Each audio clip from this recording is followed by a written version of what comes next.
Welcome to Swolehammer. While we love rocking big armies in Age of Sigmar, there's something to be said about the grim darkness of the 41st millennia, which is why I started Firsts for 40k.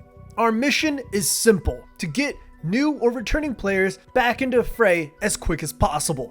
So we make easy to acquire and fun 1000 point lists from a specific faction for you to try out if you want to. The criteria is as follows. We avoid making lists with repeat purchases unless unavoidable. All models we suggest are in plastic because in this day and age, we don't need new players messing with resin or metal. And then we only focus on armies with the current edition's codex, which is 10th edition. I'm also well aware 40k updates points and rules way more frequently than any of their other games, so I'll try to annotate when these points and rules are from. So join the invasion, stay in Synapse, and devour all in sight, because we're going over the Tyranids.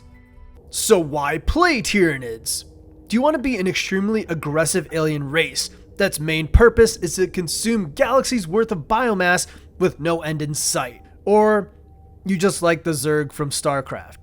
Well, the Tyranids are for you. Aesthetically, the model range has been massively updated due to their place as the main opposing force in 10th edition. Their details are amazing, but also easy to paint, making these bugs a joy to hobby on.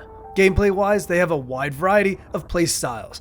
Fast melee hitters, monster mash, ranged firepower, or swarm the board with gaunt hordes. The Nids can adapt to most players' preferences.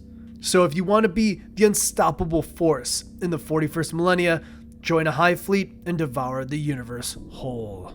Units to look out for.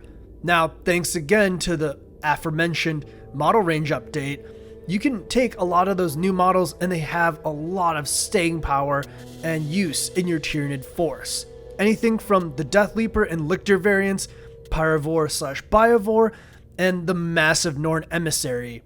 You cannot go wrong with any of these. On top of that, Zoanthropes are heavily sought after units from the Venomthrope box that give you a ton of ranged firepower. And if you want your units to do double duty, Genestealers are a fantastic option, as they also have play in Genestealer cults as pure strain Genestealers.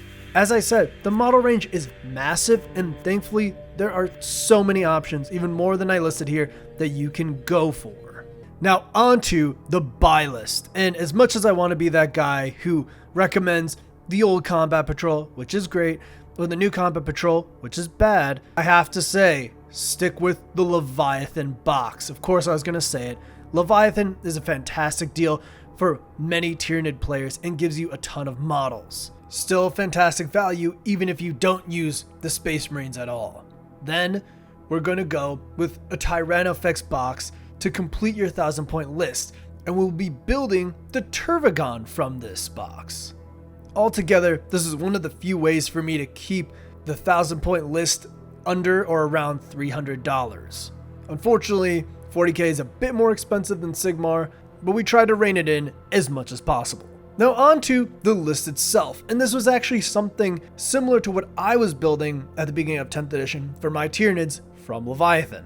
The idea is Invasion Fleet is the detachment, and it's a very all-rounder detachment, so we have all-rounder threats. The Screamer Killer, while still overcosted, is an adequate threat to run up the board and hit something else that's large, while we have the Winged Tyranid Prime and Von Ryan's Leapers to be deep strike harassment units. Barb Gaunts will be with the Neurotyrant and the Neurogaunts to bombard things from afar and kind of sit on random points as need be, while the Termagants, and Psychophage make a resilient, regenerative engine to slowly creep up the board. Then I left 45 points for you to give enhancements to any of your character models as you please. As I said, I like this list because it's a fun all-rounder list, not too sweaty, but not too casual either, and is a good launching point for new players to figure out what Tyranid models they may or may not like from Leviathan, so they can eventually push into 2000 points with maybe a different focus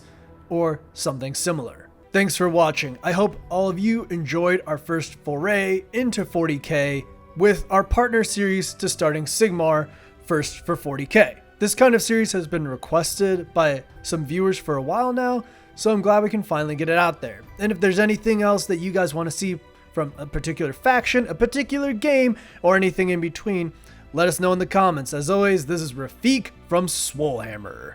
Stay swole.